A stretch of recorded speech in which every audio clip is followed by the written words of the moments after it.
Welcome to my show, One Hit Wonders. And today we're going to have a look at a sad story. We're going to talk about the singing nun.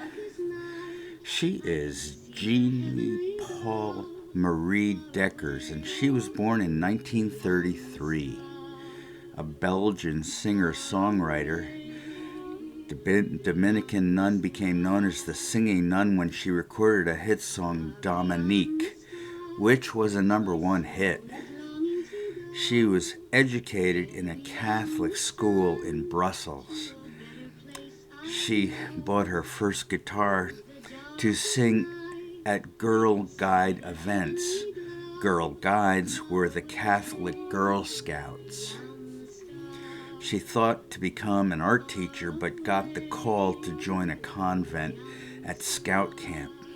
She met Annie Pecker, who would become her best friend and business partner. While in the convent, she continued to write and play her own songs.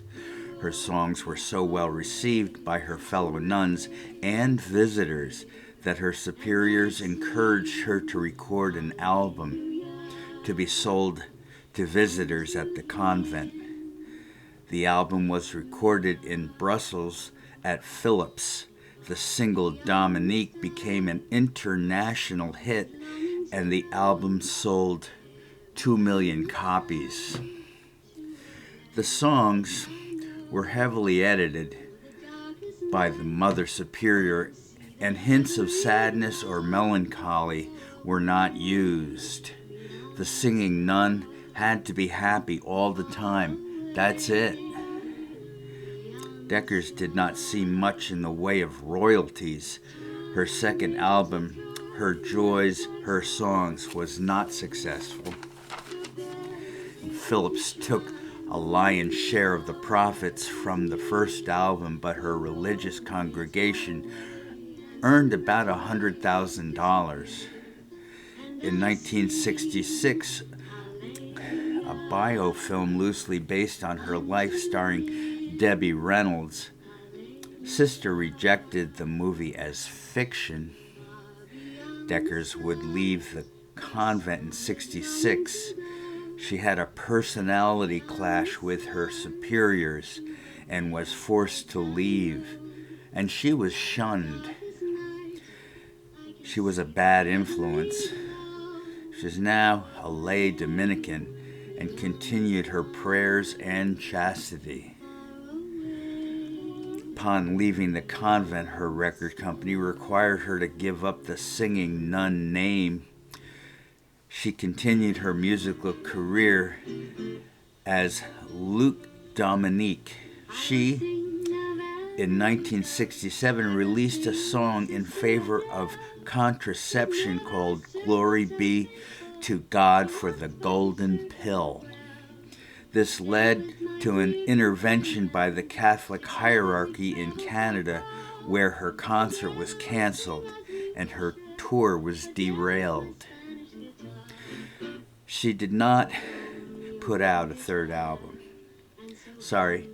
She did put out a third album called I Am Not a Star in Heaven. It consists of religious songs and songs for children, and the album tanked because she couldn't call herself the singing nun, and she managed to open a school for autistic children. She suffered a nervous breakdown, followed by 2 years of psychiatry. In 1973, Deckers became involved with the Catholic Charismatic Renewal. She had now an outlet for her songs. Another album was recorded of honest religious songs. In Pittsburgh, she played for an audience of several thousand.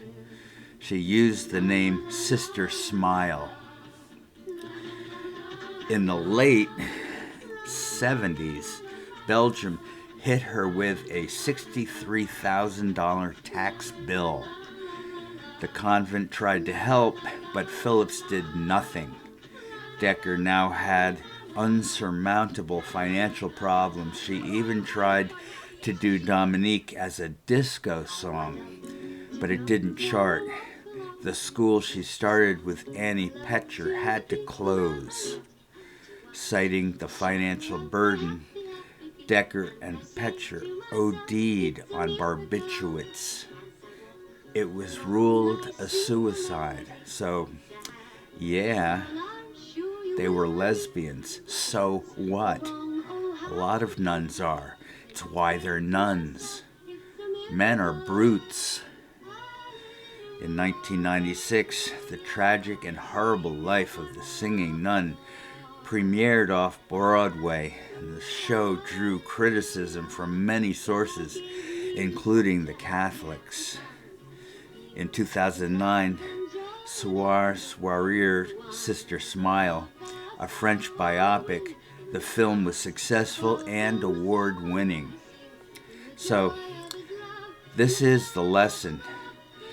Just because you were a nun doesn't mean you couldn't have a lawyer. N'est-ce pas? Hold on. I'll give you a little more.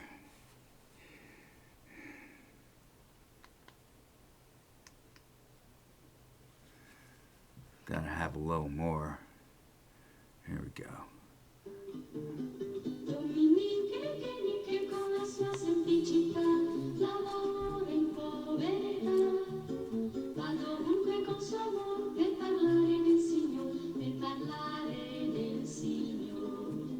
Attraverso mari e monti predicando se ne va, attraverso mari e monti predicando la bontà. Dominique che con la sua semplicità l'amore in povertà. You'd have to say, this is a huge story, certainly covered up by many. I remember when it was on the radio, it was very unique. I don't think any of us believed it was really done by a nun. How could a nun be on hit radio? It's like an oxymoron, right? I don't know, it's just why does religion screw up all the time? Every time you turn around, there's something else these days, and even back then, because it really wasn't published very much back then, but we hear about it more. It's gonna be a problem if it isn't already. I can't imagine this world without Christianity. I really can't. I mean, Christianity keeps people out of trouble, helps them with drugs, not to get them, but to give them up. Believe me, if you want drugs, there's no stopping you. Get them anywhere, for any amount of money, or for any amount of devastation to your life. It's a beautiful song.